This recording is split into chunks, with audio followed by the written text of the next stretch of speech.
Hi, this is Ash with the Wizard's Respite. I'm here with Zachariah from Old Man Gaming, and this is the Sanctorum. We are going to be diving deep into TTRPG games. This week is Zach's pick. Last week we did my pick, which was the Sunfish Sitting There. This week he's bringing in. Well, why don't we ask Zach what he's bringing in? Zach, what do we got today? I am bringing in the older than dirt game Marvel Superheroes, but the OG TSR. Now, just to give you a little heads up, everybody out there who isn't ancient like myself, back in the day, there wasn't this weird universal system theory that they got going on now, where like if you buy a game from a company, it has to work on the exact system that game works on, so that they're all compatible. Back in the day, they just, hey, you want to make a game, and that system is that. So this is from TSR, the original people who did the original Dungeons and Dragons. It looks nothing like that system wise at all. Doesn't look anything like that. So, Completely, yeah. but yeah, Marvel Superheroes is the game I picked. This was a very formative game for me in my gaming lifespan. So where do you want Yeah. to start? Do you want to start on a system? Like, what do you want to start on? Well, phew, that's a good question. Why don't you lead on this one? Okay, You're more familiar with this game than okay, I am, and I probably am going to be picking your brain on a couple of questions, um, on this one because I haven't played this game before. Read okay. through the manual, really liked it.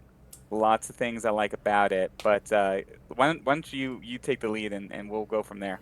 Found it at a garage sale when I was I want to say like 19. Purchased it for like $5 and started playing it with my friends, group of friends. It is very interesting because I don't know if you guys can see how thin this bad boy is. It is, let me just look here. It is only 64 pages. And that includes like a few like starter mission things. So the system is incredibly rules light, but also kind of covers everything in a very simple, discrete system. So to go over it, you create a character, a superhero, who has a few stats. Let me see what the statters were. I can never remember what the actual stats were until I look at them in any game. So It you kind of got had like, is yeah. fighting, agility, strength, endurance, reason, intuition, psyche. Those were your stats, and then you would give them a rating. Okay, and I did not recall character creation. I didn't go back to character creation, guys, just because I wanted to discuss the system more on this one. But the rating would be from feeble. It all had like weird terminology too. It wasn't really Yeah. like scored. It was feeble, poor, typical, good, excellent, remarkable, incredible, amazing, monstrous, unearthly, and then you get into some weird ass shit like Shift X, Shift Y, Shift Z, Class Jeez. 1000, Class 3000, Class 5000, which are like your like big, Interstellar yeah, like God killers. Thanos. Yeah. Yeah. Those big, Eternals and stuff.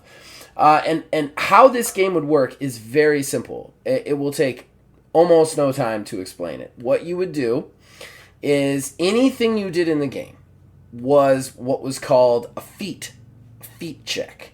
And then what you would do is, depending on the stat that was related to the feat check, you would consult this little chart. I'm going to show it to you. Wizard can't see us, so he's going to have to look back at the video.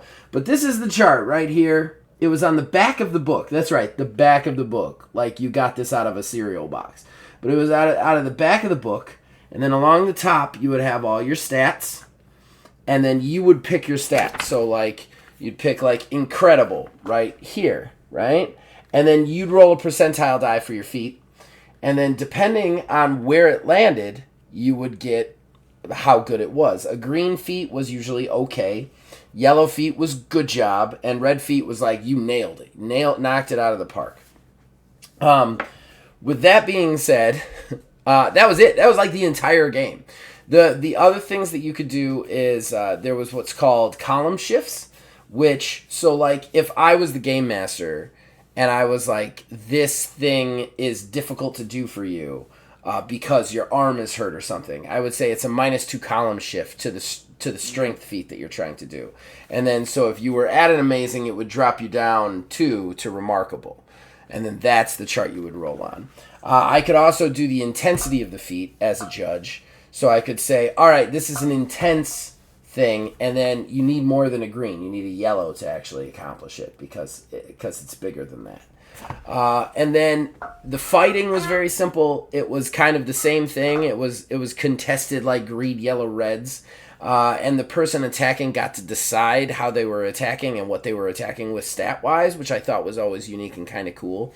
So, like, if I'm charging you, it would be an endurance based attack. But if I'm straight brawling you, then it's fighting. But if I'm doing some sort of weird, like, acrobatic attack, then shooting you, then it would be, like, agility. So, like, there was all these different ways to attack somebody. So it was like somebody took one rule, just like one rule, and then they found a way to apply everything to it and kind of build this house on it, which is one of my favorite things in games. Like, I love games that have strong, simple foundations that you can then build like a castle on top of, you know? Yeah. I definitely see that with this because and you can kind of see that in the writing itself and how they put the explanation of this together. It Yeah. almost starts that way where Mm-hmm. it starts with the very basic, this is how you do it, and then everything that stacks on top of that, it just sort of makes sense. It just sort of, as you move through it, kind of just builds and builds and builds, but nothing is confusing. It's all like Right. kind of in line with each other. It's That kind is, of hard to describe, but I mean, just the way you just described how yeah. you roll your combat is how you build a character. This is absolutely, if you're out there and you're like, I have a kid who wants to play a game. There's a lot of TTRPGs right now that are geared for younger children. But if you this one works because it's literally the simplest system that they have to understand. It's 2 dice. Everything's very simple and straightforward, but you still get that like role playing game feel where you actually have a character, you have stats.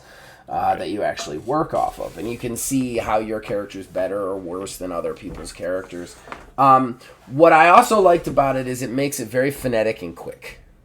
There's nothing takes a long time, and the other thing I kind of want to delve into that is kind of a lost art in RPGs. I've always thought this, even with my RPGs, I tend to nowadays in my old age subscribe to that kind of one system to rule them all kind of theory. But back when I was younger and stupider and more creative and experimental, I had kind of a rule, a golden rule when I was doing homebrews, and that was when I made a game, the mechanics had to make you feel like you were doing the thing, even though you weren't doing the thing. So if you were having a sword Yeah. fight, it had to feel like a sword fight. If you were having a martial arts fight, it had to feel like a martial arts fight. Of course, this is impossible to do because, like, if you're doing a system commercially, like, the whole system engineers towards a kung fu fight. Well, what happens when somebody shoots a gun, and what happens when somebody's trying to like climb a rooftop and stuff like that? When your Right. entire system is about one thing, but this game kind of does that because if you read comic books at all in your life, and I've read a ton of comic books, I have a comic book collection. I am a reformed comic book addict. I don't do it anymore. But one thing you notice is the fights are not long. Like, they feel long because you're reading them, but they're not long. They're just like 3 or 4 punches in a panel. You know what I mean? And then it's over because you only have a few panels to do the fight with. And this game kind of is that. It's like, here's this blow, here's this other blow, here's this other blow, storyline moves on, And it makes you feel like you're in a comic book, which not a lot of games do. Yeah. Yeah. Those are really good points. And I didn't know you're another reformed comic book It's sad, man. I'm right there with you. I think it's the thing. It gets to a point where it's like, wow, man, it's not so much I have to grow up, it's just that I did grow up and I Mm-hmm. can't do it anymore. And I want to, but It's too much money. It's too it's much so money. expensive, Not man. only that, here's the biggest problem. Can I tell you the biggest problem I have with comic books? Since we're already digressing, uh, It's adjacent. it's Jason. My biggest problem with comic books is nothing ever moves forward. You know, uh, Right. like Batman at this particular juncture is a 41-year-old man who somehow has five fully adult children that he raised as orphans, and are like nothing Yeah. moves forward. It gets stuck in time and it just keeps repeating itself. And so there's a point where if you're a comic book collector and a long-term comic book collector, and obviously not everybody has this experience because I know people who have collected comic books their entire life and will continue to collect comic books their entire life. But if you're a collector, there's a point where you're like, okay, we've been here before, and I don't want to do this again.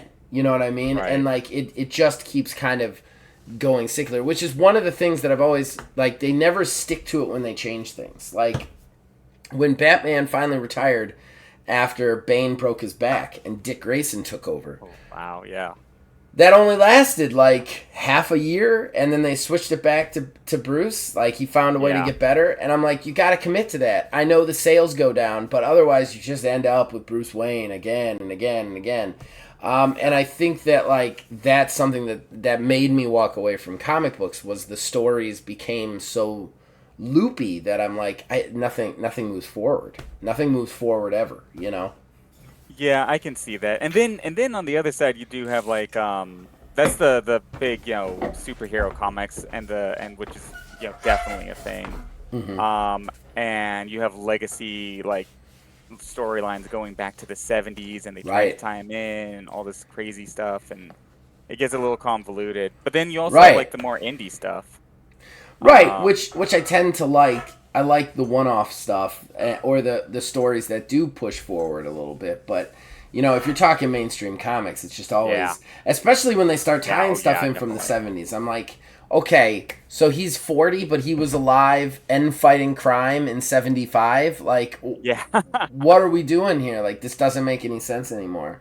Yeah. Um, the last run I collected was the IDW Teenage Mutant Ninja Turtles run, which is absolutely stellar. And honestly, after that one got to like 60, I was like, I've collected the best, and they handed it off. I was like, I've collected the best run in comic book history, in my opinion.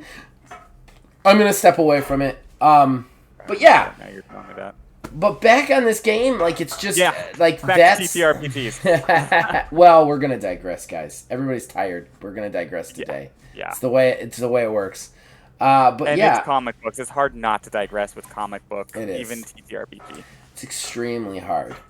With Marvel superheroes, so I picked this up at a garage sale. I read it in like I want to say like an hour, and then I was like, okay, let's do this, and I started running it for my friends at the time. I don't think I even talked to any of those friends anymore, which is weird. We've just grown apart, but yeah, I just started playing it with them, and then that was the game. Everybody was playing that game. That was the one we did. That's what we were doing. We were having phone conversations about it. We were talking about it all the time, and it's because I think the game itself allows you such simplistic ass access to just create a world that you don't have to worry about the stats anymore. You can just worry about the game and the world and what you're doing with it. Yeah. And I really like it. I've always liked it. I mean, there's definitely some things we're going to talk about that I don't like about it, but yeah. Yeah, and to go off that last point, you know, TSR Mm-hmm. produced this.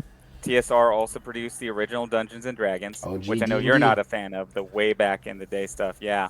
But there was one thing that I noticed that, a lot of OSR guys would also kind of talk about those older games is that there's, like you were saying, there's not as much emphasis on stat building and Mm-hmm. that kind of stuff, and there's more emphasis on problem solving. Yeah.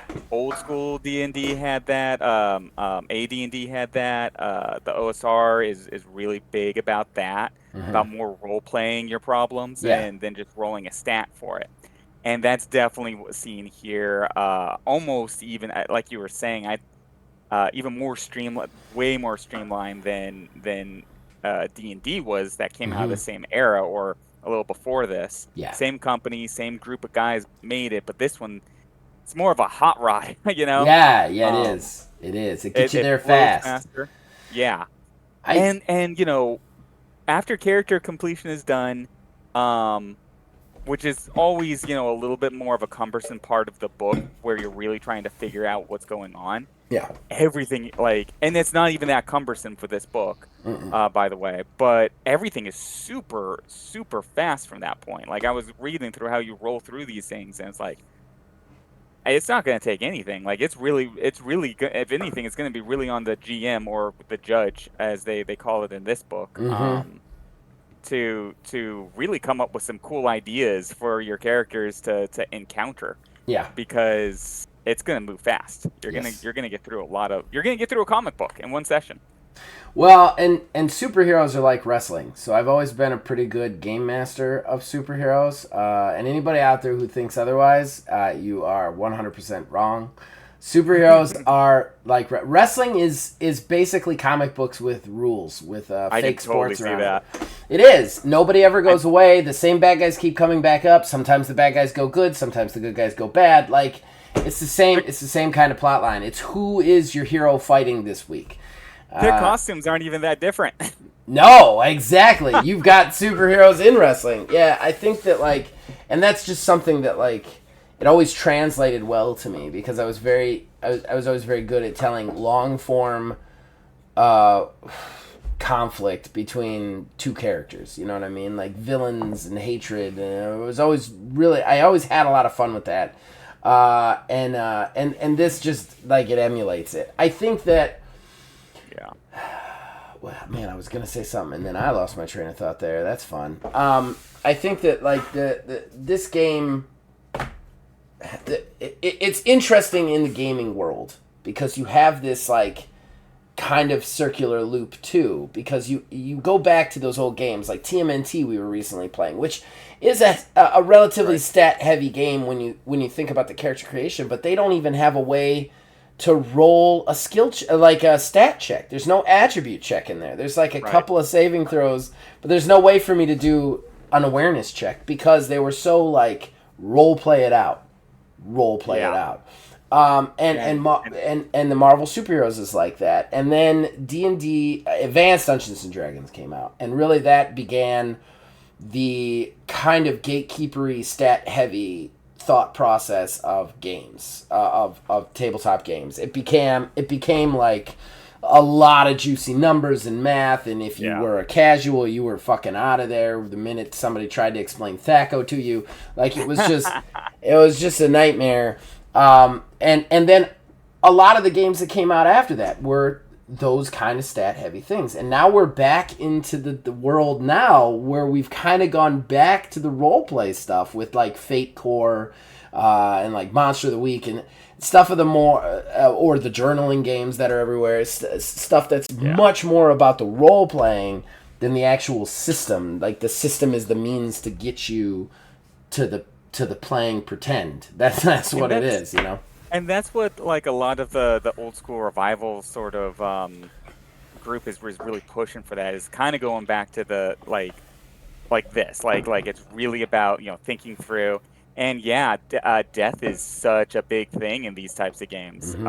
When you don't have all those stats to depend on, you're if you walk into a game like that, you better believe there's a good chance Yeah. of death. Yeah, yeah, and I've always liked that. That's always something that's attracted to me in gaming is the severity or the looming of death. I've never, I don't think I've ever game mastered a game where there wasn't like a looming fear of Yeah. ceasing to be, and I always wanted that. Like even in the wrestling games I've made, there's this mechanic that I always work in where you have to decide when to tap out in a submission match, and if you Hmm. don't, you can get an injury and actually have your wrestler get injured and not be able to play the game.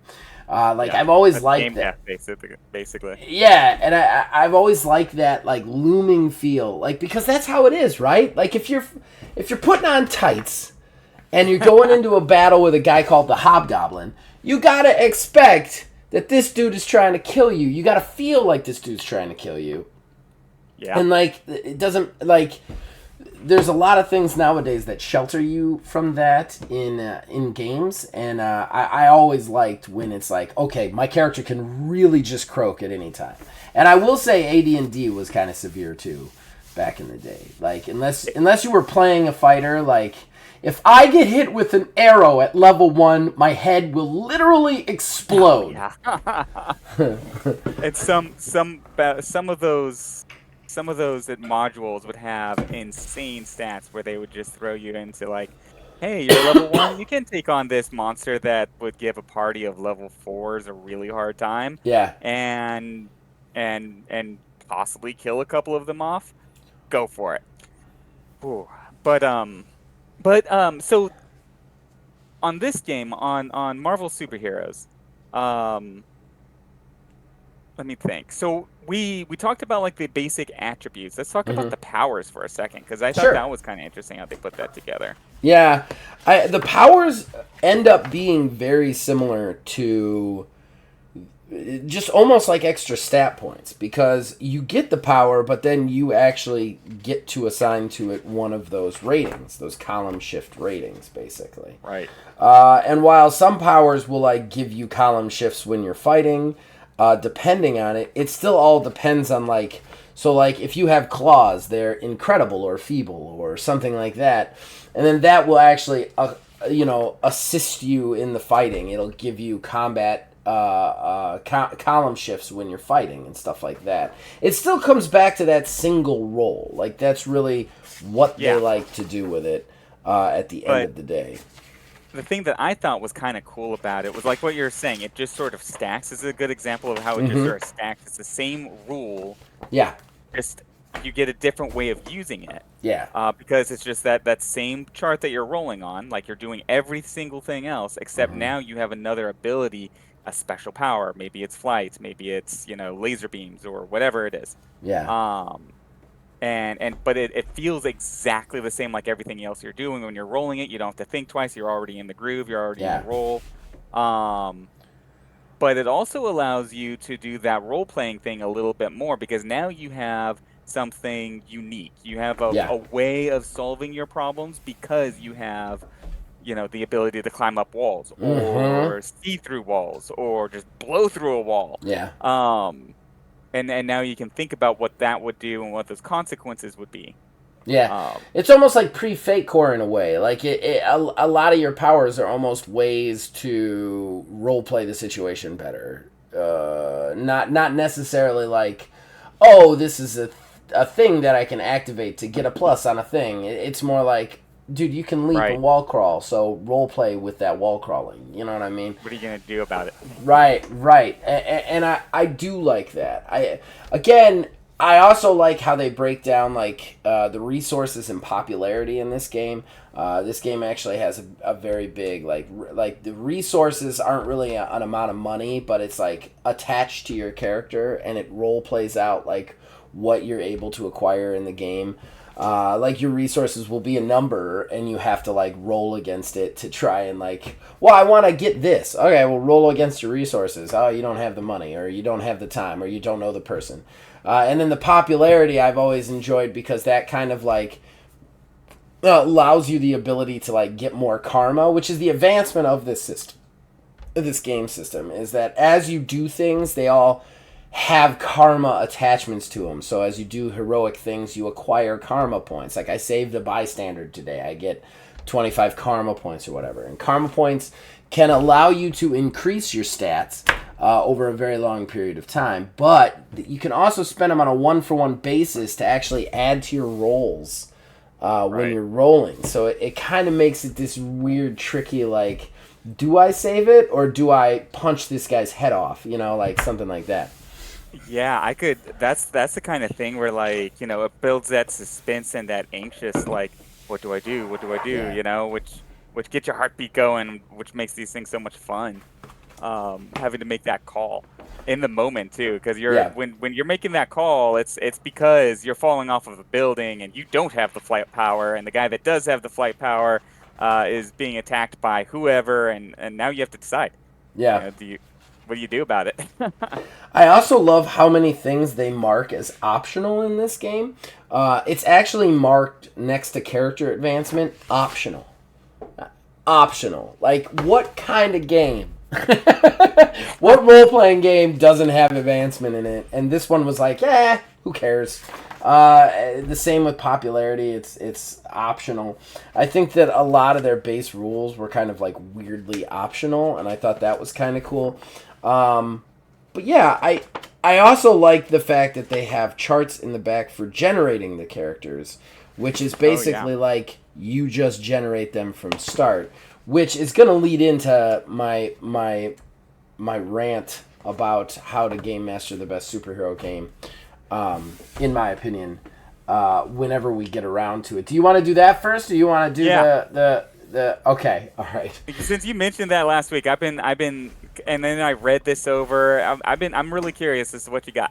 Okay, so here's how I did it. I did it a few times, not just with Marvel. I then homebrewed a couple of systems to play with friends for superheroes when I decided to move it out of the Marvel universe, because we originally started in Marvel universe. But the building blocks of it came from this game. All right, so here's the thing about superhero games and the way a lot of people run it, and how I feel that's a mistake. And again, guys, I'm not. I'm a relatively humble man. I'm a very stupid man. So like, if you disagree, that's you're probably right and I'm probably wrong. This is just for me the most fun I've ever had doing this. So I really wanted to attach the players to the characters. I also wanted the players to feel like they were in a comic book.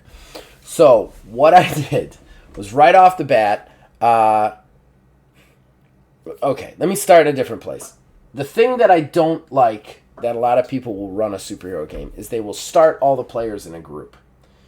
Don't do this. And here's why. When you're reading a comic book, like it's a power fantasy, but it's a power fantasy of a personal level. The best comic book stories are personal comic book stories. They're not you're not going on a dungeon crawl. You're not a group of chosen warriors to take a ring into a volcano. That's not what this is. What it is the best superhero stories is you trying to live a life as a person who also decides to put on spandex and fight crime at night. And that's where it gets really interesting. But I wanted people to really connect with that. So what I would do is I said nobody gets to make a character. Instead, you play yourself.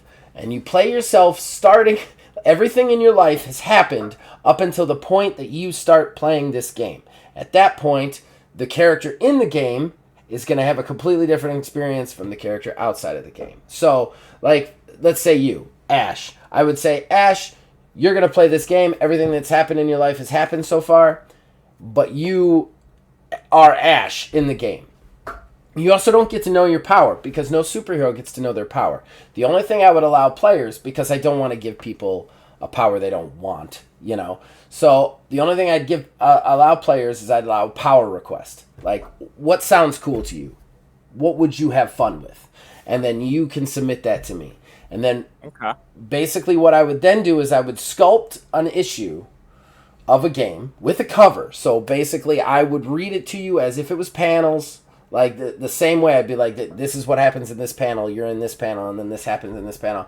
And right off the bat, I would say it would be issue number what. I would say what the cover looks like, so you could see the cover of your own comic book in your head. So you're seeing yourself in this comic book.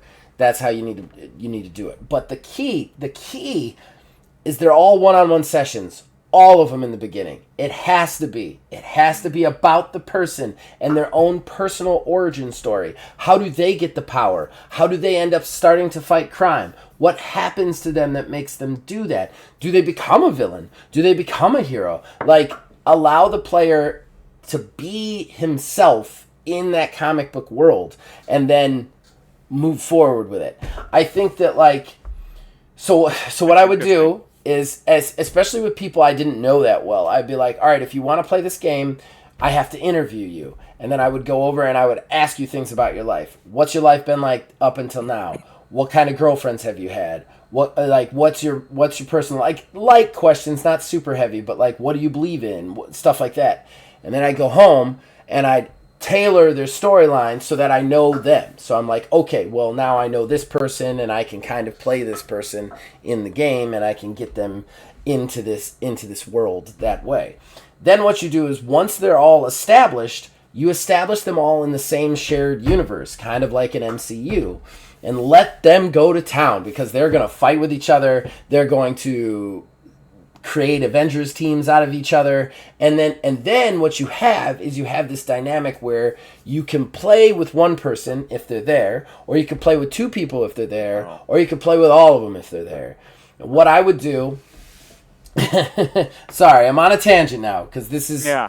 this is No, probably the this best this thing is I've ever game interesting. mastered. It's probably the best thing I ever game mastered. When I was way younger and had way more time and was not a family man and I was single and I lived in a house with my buddy, this got so popular that what I would do is I had 14 players at any one time, and then Sunday I would wake up at 8 a.m. and I would ask everybody when can you be there, what's your best time, and then I would schedule them like I had a schedule book, and I would write them in, and then basically for the first 4 hours of the day I had Scott, Marie, and Isaac. And then what I would do is they would sit down, I would run an issue with Scott, then I'd run an issue with Marie, then I'd run an issue with Isaac, and I just keep rotating, and I get through about 3 or 4 books of each of them, and then they would go just as 3 more people were arriving, and then I'd start running them, and then I'd just have, and basically Sunday from 8 a.m. till about 9 p.m. at night was just Wow.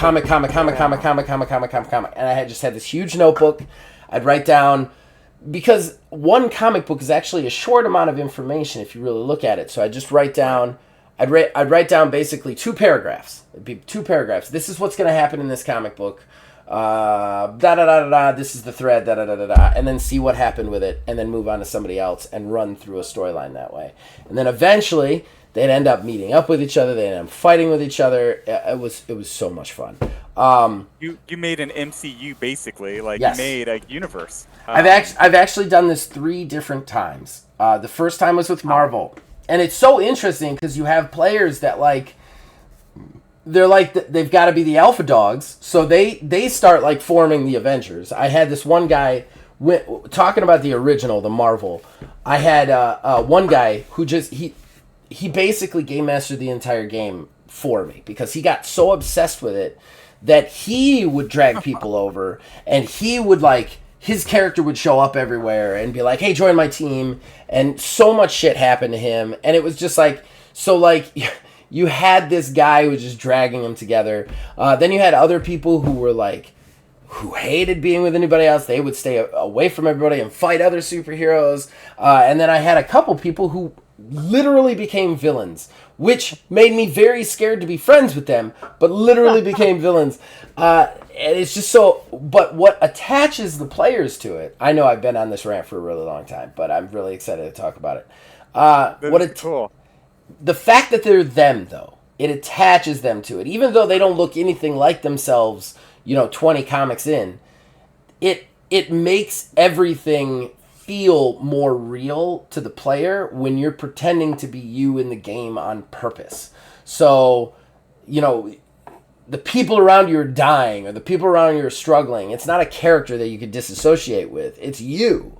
It's you, Yeah. the person, and it just, even though you don't think it does, the minute you start playing it, it just hits home harder. And because of that, people just got into it. And if you ask me, everybody out there trying to run a superhero game, try it this way. You don't have to do the Worth it. reality-based thing, but try to make it like solo, their own games, and slowly bring them together. I'm telling you, you're going to get some really, really uh, exciting stuff from it. Like I said, I ran it 3 times. My crowning achievement was the third time around. I actually had on a Sunday 14 people involved in the same storyline. and each one of them went through their own sections of the same crossover over the Oh course of God, dude, that it's day. just like a Yeah, comic. it was amazing. It was absolutely amazing. It was absolutely amazing. So yeah, so that's that is where I have come with the theory for the best superhero game mastering techniques ever. I think it's got to be personal. It's got to be personal. So I really dig that idea actually. I've been looking forward to hearing your breakdown on this, especially after I read this game. And the cool thing is about your breakdown in this game that I'm seeing here is this game moves so fast that you can go through so many issues so quickly, you know? Um, and there's such a high level of risk, like when you are, attaching yourself, like you were saying, to your characters. I can definitely see the anxiety coming up, you know. I mean, if you just think about it, like an easy move for a GM to do in that moment would be, all right, the Doctor Octopus has you pinned, just right before you do your next move, in the moment, it flashes in front of your eyes what your mother would do if she found out that you were killed. If you were this right, XYZ superhero, right. it drives you to get out of this situation. And you're thinking about your mom or something, like Exactly. shoot, that's hard, man. You're actually attaching it to real life people. You're not attaching it to a character. You're not. It's not fiction anymore, even though it is. Uh, the other really cool stuff is when you play in the Marvel universe and you're using yourself. It makes it really interesting, especially when you're messing with the Marvel universe. Because I had one guy end up becoming Spider-Man. Oh. Like Peter Parker died and handed the mantle off to him to Oh become wow. Spider-Man, like in the storyline. We also there used to be this miniature game called HeroClix that we all got obsessed with for a while. I'm not going to go into it, but it was basically like little collectible miniatures of superheroes from Marvel, and Mm. we would do like HeroClix tournaments, and the prize of the HeroClix tournaments was I would write up a questionnaire of story stuff, like world building story stuff for the Marvel game, and if you won, you got to decide how all those things happened. Oh. Like who's the next Sorcerer Supreme? Who's this? Like, and then you get to decide it, and then that I would have to like the world would change based on that. So like everybody just really got into the game, just really got into the game. Um, Oh, and that. and I'm telling you, I think it's one of my most like my highest accomplishments as a game master was the superhero theory, Zachariah superhero Yeah. theory, coining it now. This is the ZST there. Uh, That no, I love that. I love that. And it clearly worked. And yeah, man, like that sounds like such a fun table to play at with all of those people running through there. Again, though, I see what you're saying, like it's a young man's that's game. a young man's game. It's a young man's game. Yes, I was young and full of self-loathing. That's the kind of guy you need running a game like that. A Eh, touch of bitterness. yeah, yeah. It was really great. I've always liked it too because like I very rarely had women at my table, which is just a big bummer for me. I always want more women at my table just to like shake things up. You know what I mean? Because when it's all guys, things tend to get fighty real fast. And that was one of the only games that I actually attracted female players to it and held their, And their it was interest. harder to do it. Yeah, and it was just I was so proud of myself in that. There was a girl there. Her name was Marie. Uh, she I don't think she's ever played a game since. Honestly, she's only the. I mean, well, maybe not since. I don't know what she's playing now, but she hadn't really played role playing games before that. She saw us playing it, kind of got interested, and I started running it for her. And I've never run a game for. I've never seen her play another game other than that, and that was just something that was so like gave me so much pride. You know what I mean? That I was Yeah. like, yeah, that hell yeah. I got a couple of girls into that one, and I very rarely get the ladies in, and it sucks because I wish I had some more ladies in there. You know, just because guys want to kill It everything. Yeah, no, it does definitely bring a different energy and different Mm-hmm. dynamic when you have a group of men and women playing in Yes. this Yeah. world together. Yeah. It's not even like I mean, like I one of the girls at my table, she is violent as hell. She's ready to kill everything, but she also is an excellent role player, and she Right. is really sharp, really witty. She's always the one pushing the party into these weird situations because she's really good at her role That's playing, awesome. and it's just a different energy when you get like that group together versus where guys sometimes get a little narrow focused in on Yeah. certain aspects like violence or stat building if you're in that type Stat, of yeah, game. stat building. It's not even necessarily the gender specific stuff. It's almost more because like I any woman can be just as violent as any guy player, Sure, yeah. and any guy player could be just as whatever you think about woman. You know what I mean? Like honestly, usually when I'm playing, I'm the most sensitive player at the table because I'm playing with a bunch of guys and they all want to kill everything, and I'm like, let's talk to it. Like in that respect, I don't think that that's necessarily like it doesn't really matter on that. It's just they seem less likely to play. You know, like they seem Yeah. harder to find, and like that always like made me proud. Is that I was like, oh man, I got this. the The other thing is too, inherently, you're speaking a different language in a lot of ways. You know what I mean? Yeah. Like I don't Oh, want to get yeah. in trouble for anything I'm saying, but like I could never place myself in a woman's shoes because that's it's too like I can try. I can be as empathetic as anybody out there. We're both married men, and Right. we've both had conversations with our wives Right. that we're just Right. like, Oh, okay. I don't know. I I don't know don't what I don't know why you think that way. But yeah, and I'm positive or that it's vice the same. versa. Yeah, I'm positive it's the same way. I know 100%. I've watched my wife's eyes when she looks at me after I've said something, and just I could tell that she's like, "What the fuck is wrong with you?" But like, Yeah. but like that being said, it's a point of pride when I can role play for that. Like I can provide an experience for them that they feel so engrossed, you know, that it's so connected with, especially on the Yeah. level of this kind of thing, because again, she didn't play. She was playing. Other people were there, but she was alone. It was a personal experience for her. She wasn't like in a group. It was just her. So I had to provide a realistic experience for her and her alone. Yeah. And that's just always a point of pride for me. I just always feel I very can see proud of that. that.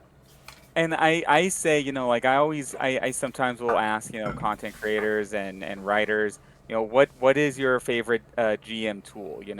Mine personally is empathy, Yeah. because you're trying to figure out how to make the game fun for your players. So you have Yeah. to know what fun is for those players, Mm-hmm.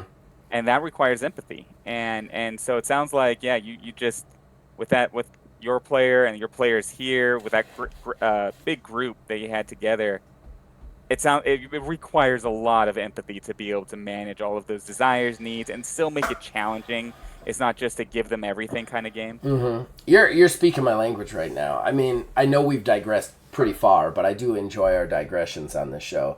I Now feel we're that getting into like the mechanics of yeah, TTRP in general. I empathy for me is like the great lost art in the world. And I think that like if everybody experienced it, we wouldn't be in such on every side of every aisle and every table. If everybody would just try to put themselves in the other person's shoes, things would just get so much better. And as a game master, that's something you've got to remember is that you're not there to tell them your story. You're there to Right. help them write theirs.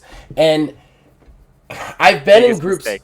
Yeah, I've been in groups where it's like I can't talk my way out of a situation that I might be able to, or I can't find a peaceful solution because the game master won't make it possible because the game master has decided it's impossible. And like that kind of thing when I'm a game master I try to avoid. Like if I'm playing with two like I've game mastered two guys who are relatively redneck as redneck can be, and when I tailored that game, I tailored that more towards what they'd want to play, you know, and you've got to remember as a game master, like, yeah, you have to put yourself in their shoes, no matter how hard that is, no matter how much you disagree with them, you have to try and be, you have to because they're not there to listen to what you have to say. They're there Right. to escape from whatever they're dealing with. You know what I mean? And as a game master, you're playing the game as well, and that is the fun part for me as a game master. Yeah. Yeah. Because they're trying to figure out how to accomplish a goal. I'm trying to figure out how to make whatever that goal is challenging, fun, and interesting. So we're both having fun. They're trying to accomplish something. I'm trying to accomplish something. Right. But it requires that it's not telling, like you were saying, just telling them your story. Right. It's working with them and trying to solve make a fun moment with them. Right. It's a collaborative experience. The roles should be deciding the failure or the possibility of it, not you as the game master. You as the game master, as long as the idea is presented to you in a logical Right. kind of way, it should be possible. Because, yeah, even though, okay, so like Guy A comes up with a really good way to talk to the Cthulhu monster that's trying to kill everybody and try to like communicate with them. As a game master, you're like, well, this monster was like a pure evil monster in my head. He was there to kill everybody. But the minute he presents that to you, that's what he's trying to accomplish. And you should try to make that slightly possible. Like, make it hard. Definitely make it hard. Yeah. But be like, hey, okay, here's what happens, and then try and roll with that instead of just saying, you can't talk to this, you have to kill it.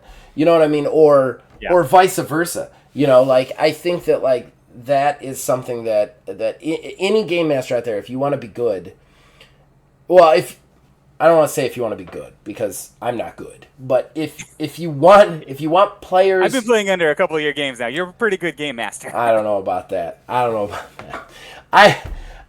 You're just give the players what they want. Or at least if you can't give them what they want, let them fail to accomplish what they want. Don't Right. block it. You know what I mean? Like if somebody comes at you with like, I want to try this, let them try it. You don't have to make it easy, but let them try it. Don't organically say no, you know? Yeah. Yeah, for sure. Should we do what we don't like about this game? Because we've been ranting. We have way been. off We should topic. probably get to the nitpicking. All right. I love this So though. you- We both came into this like this is going to be the crappy show because we're both tired, and I find the conversation we've already had to be some of the best stuff we've had so far in our episodes. Yeah, once you get into it, once you start nerding out, the batteries get recharged somehow. Yeah, they do. They do real fast. Okay. Let's see, nitpick. Why don't you go first? I don't have a lot of nitpicks on this one. It's I pretty. really don't have a lot of nitpicks either, because, I mean, I guess the only nitpick that I would have is it's just a little bit on the side of too simple. While it is a foundation to build a castle on, sometimes that castle seems a little bit hollow in its accomplishments. The strategy gets a little bit quick and easy, and I think that if you're, and this is real nitpicky, but unless you and your group are very good at situational role playing, this could get really tradey punchy really fast with the combat, and I don't like tradey punchy. Right. Because you're very limited in what you can do, right? The scope of what you can do. You have a few powers, you have a few abilities, you have your stats, and that's really it. So every round in a combat, you're doing the same thing. Right. Like there's not, unless you're really role playing it, which awesome, more props to you. But if you have some like less experienced role players, they're just gonna keep punching things, and I think that could be a little bit of a problem. I would have liked a little bit more Almost like if they could go into some juicy mechanics on the role playing, kind of in the vein of like a Fate Mm, Core or something. I would have yeah. liked to see that a little bit. Give so yeah, you're right. You can do just about anything you want, and I mean like your character can attempt anything pretty easily with this system without too much burden on the game master or the player to try and figure out like math and stats and all of that Yeah. stuff and keep the game moving fast. But at the same time, it it does have a certain degree of limitations when uh trying to pick apart very specific like ideas and Mm-hmm. stuff like that, things Yeah. that you really want to do. So I can definitely see that being a little bit of a little bit of a drawback. For me, do you have anything else on And nitpicking? there's one other thing. When we did play this, I homebrewed a little system onto this because I noticed something with my players. Because when I played the Marvel game, I had some power gamers in there. Mm, More power to them, but you got to watch out for them because they're gonna find a way to win every fight. Um, One thing they noticed is that it was way better to not actually use your karma to advance your character because your character starts out pretty decent, but instead to hoard your karma because there's no limit on the amount of karma you can spend on a roll.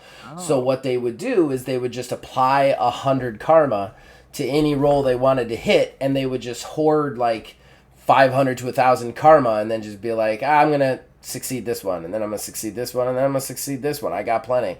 So what I did was I added what's called the black feet. So the way this works is you've got white feet, which means basically failure. Green feet, which means you did okay unless it's intense. Yellow feet, you accomplish it. Red feet, you did great. Well, what I did was I okay. said, all right, so if you spend enough karma to go all the way around into the green again. So like say incredible. Your green feet starts at 31 to 35. That's where your green feet starts if you've got an incredible stat. Well, if you spend enough karma and then roll your dice and you end up hitting 135, it's a black feet and something god awfully terrible happens to your character. Like story Ooh. altering stuff. Unfortunately, this kind of had an adverse effect when I was playing because my players were absolute lunatics. So they would love to see whatever crazy shit I did to them because the Blackfeet still means you accomplished what you were trying to do. It's just something terrible fucking happens to you. So basically, every time I sat down to play, somebody blackfeeted, and I had to figure out some terrible thing to do. I blinded a character, completely blinded a character. I had another one where he got poisoned and started to become the lizard. Like Oh it, my God. it was like crazy, real high end stuff. But I had to find a way to limit that like Yeah. excessive karma expenditure, which in hindsight I should have just said you can't spend more than 50 on a roll. But Yeah. still, Or a certain number a day or something. right, I slapped on the Blackfeet as a homebrew. But still, there needs to be some sort of limiter for that karma expenditure. Okay. Yeah. Yeah, I can see that. I didn't even think about that. I didn't think about it either when I played, and man, my Yeah. players made me pay for that one. Yeah, yeah. Um, that's a really interesting way of doing it, and it also like fits really well in line with just comic books in general because there's so many situations where the hero sort of wins at a cost, Mm-hmm. you know? Mm-hmm. Um, and there's a tragic moment as a result of it. I've killed so Uh, many girlfriends. So I many I was girlfriends. just thinking of Gwen Stacy. Oh man, I had one player. He was my best friend for a long time. His name's Scott. Oh, I shouldn't say his last name. I probably should cut that out. But his name's Scott, and I'll cut out the part or bleep it. But I think I killed four of his girlfriends, and he literally retired the character because he didn't want to lose the last one. Like he was like, Oh I my really God. like this one. I've been working with this one the entire game, and it was kind of like a Ross and Rachel will they won't they, and he had plenty of girlfriends until then, and they had all gotten killed or become villains. And he literally was like, I don't want to do this anymore. I just want to marry this girl. I was like, you realize you can't play the character anymore? He's like, yes, this is my ending for this character. I was like, okay. And then every time he'd come over, That's he's like, awesome. should I pull bail out? And I was like, I'm gonna kill your girlfriend. And he's like, no, no, I'm good. So yeah, but that's the kind of stuff you get from the personal experience. Like that's the only thing that's gonna elicit that response is like Yeah. if it's you, you know what I mean? Yeah, yeah, yeah. No, that makes a lot of sense. That's awesome. Um, that's really awesome. I love that idea. That I really like that way of limiting that mechanic. And not having played this myself, I didn't even catch that as a possibility. Mm-hmm. Um, Yeah, interesting. Okay. we Okay. can definitely add this to our future one-on-one sessions. I wouldn't mind running this again for you. I'd be pretty down with doing that. I think it's worth it, and I know that there's some old school guys that have played this uh as well. I've gotten a little feedback saying, "Oh, that's such a cool game. I'm glad you guys are doing it." So yeah, I think that'd be great. I think a lot of people would get behind seeing this thing work. To you old guys out there, if I said anything wrong about the system, I'm sorry. but if you're old, you know what I'm talking about. You never knew if you were playing the game right until you talked to somebody else who played it. And I never talked to anybody else who played it other than the people I had showed to play it. So I could have gotten it all wrong. Don't And hate that's me. that's the thing about those old games. You never know if you're actually playing it right. It's not like you have like you can go Never on know. YouTube and watch 50 people that Mm-mm. play it. Nope. Nope. Nope. Um, Nope. Uh, okay. So my nitpicking. yes. Um, so one thing that I felt was kind of lacking when I read this over, and I was a little confused, and maybe you can shed some light on this because you GM this so much. Wasn't much for villain creation. No, and actually, that was something that always bothered me about it because you have this karma gain system, right? Yeah, For like the heroes, but there's no karma gain system for the villains. We did try to put in a system where like you would gain negative karma if you did bad stuff, which was another. Honestly, I put it in as another way to limit excessive karma. So like if you failed to accomplish stuff, mm, you would lose karma. If you did bad things, you lost karma. But to be a villain then and to be competitive on the karma scale, you would just have to be just murdering people constantly. Like right. it's so much easier to gain good karma than it is to gain bad karma in this game, not in real life, but in this game that Yeah. you just be out there just stabbing people everywhere. Like I'm always You- so like all your villains become the Joker at this point. yeah. So I don't know that they could use a little bit more explanation on that, and honestly, there could have been a source book or two that I didn't get. Um, so yeah, there could be a system for that I am not aware of. But again, $5 at a Yeah. garage sale, and I've only ever seen one other copy of it. It was a different version of it. It was the same rules and everything, but like different pictures and stuff. And Yeah. and that's it. I've never seen another copy of the game, honestly. And I think my PDF is actually a slightly different version, but I think it's pretty much the exact same thing, Yeah, like you were saying, different cover. And I looked really hard at all. There was a bunch of different covers, but it was all pretty much the exact same mm-hmm. thing. So I didn't see a lot when I was trying to obtain this one for myself. So yeah, the villain creation process, like I mean, It's a good that call. would be my nitpicking. Yeah. It doesn't really do GMs too many favors. Mm-mm. That's probably the biggest one. This Yeah. game sets out for, especially on the player side, with the exclusion of the villain thing. This game sets out to accomplish something, and it does it. And Yeah. that's kind of my rubric for what makes a good game. Because there's going to be somebody that likes that. I like Yeah. it. I like how this works. Even if I didn't like it, it's still I can tell that it accomplishes what it was trying to do. Yeah. And it's Um, rife for homebrews because there's only 64 oh yeah. pages. You could add any system you want to it that you can think of. You know. And it's so simple and easy. You're not Mm-hmm. sitting there with a piece of paper for like and a calculator for Mm-mm. years trying to just figure out the math on this. Yeah. Yeah. The homebrewing aspect is you can homebrew on the fly. I would imagine pretty easily. I mean, every Mm-hmm. GM has to homebrew on the fly, Yeah. because somebody wants to do something crazy. This Oh this yeah. system really seems adequate and set up for that. Yeah. So yeah, it's just the villain creation that's kind of my nitpick. Well, in that case, you just have to tell me what game we're doing next time, man. That's all we got left Ooh, to do. next What's your time, choice? next game.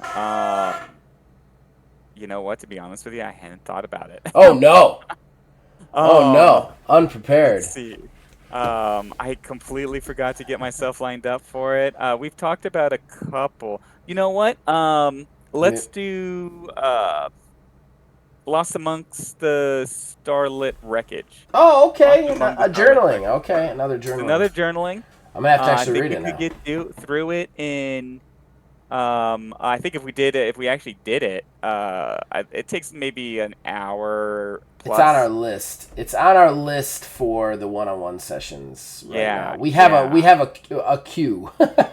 Yeah, exactly, exactly. Got to finish And TMNT, and then some for sitting there, and then Starlight Wreckage, and then probably Marvel and something else. Yeah, but I really like that game a lot. It's got a lot of soul to it, and it's got a lot of opportunity to cry. That game can yeah. make, if you play it in a hmm certain way, you could the, get some. The waterworks would be available. It's got that last T shop effect right It there. does. It Okay. does. All right. Well, we'll talk about that next time then. Do you got anything you want to do plugs and wrap it up? Um, yeah, let's do plugs. Why don't you go first and I'll do mine and we can wrap it up. All right, Mondays. I am having so much fun with this. If you're not watching it live, I get it because we stream at a real weird time because the schedule's 1 p.m. to 3 p.m. Watch it in the back end. So I created a game. Well, I have a game company, Axiom Games LLC. I'm the founder of it. We have 2 games out so far. Our most recent game is Getting Over, which is a wrestling promoter simulation journaling game, which you play a wrestling promoter, then the game generates wrestlers for you. You book matches. You have to deal with weird stuff that comes your way. And it's just so much fun. I'm playing it right now with a buddy of mine named Josh. We play it every Monday. He has his own wrestling league. I have my own, and we kind of compete with each other. It is so much fun to do because you basically have to improv through a wrestling match. It's just check it out. Check it out, please. I'm really proud of it. Other than that, please check out myself and the guys sitting next to me, Wizards Respite over here, because we are bi-weekly in Astral Drive, another game that I'm looking to publish later this year. But we are in a completely new sci-fi world. He plays Alfred Whitecastle. And we also do a Philbilly 330 from this channel, and then Aether Dios, who I used to do Star Trek Axiom with. So Great. for the TTRPG stuff, that's the TTRPG stuff. Please check those out. I really appreciate it. And if you watch Getting Over or that sounds interesting to you, it's on Drive Through Games. Just in the search engine, type in Getting Over. It is only $4. And if you purchase it, please, please, either leave a review if you don't like it, telling me what you don't like about it, or rate it higher than a 2. Thank you. That's all. That's all my plugs for this. Um, okay, for mine, Wizards Respite is I've finally, after getting sick and getting back on track, have my data, have my first article written about the market, the TTRPG market in and of itself. I scraped a huge amount of data from drive through. Um, Researched over 7,000 books by genre, 6,000 books by product type, and 1,000 books from the community creator uh, uh, status, I guess, that they put on some of their books. And I have researched it. I have looked it through. It is ready to go. I'm going to be starting to release these this week. First one is kind of an introduction, and we'll be basically talking about what the industry's doing, how to look for, what trends are happening, and figure out what the guys that are being really successful, what's getting them there. What's the secret sauce? That's awesome. Those sound really interesting to me. And yeah, you guys could check out that. You could check out everything on Wizards Respite. All of our TTRPG stuff comes out there as well. Right. and it is a great website. Cannot say that enough. As far as this podcast is concerned, you can also check this out at Old Man Gaming. You can also check this out on Wizards Respite. Give us both of you from that. And then if you want to listen to it, it is available on iHeartRadio. It is available on Google Cast. It is also available on Pocket FM right now. It might be available on other ones that scrub for third parties, but right now those are the ones that I've been able to get it on. Damn you, Spotify podcasters! You ruined my Anchor experience, but we're working on it, so check that out. Cool.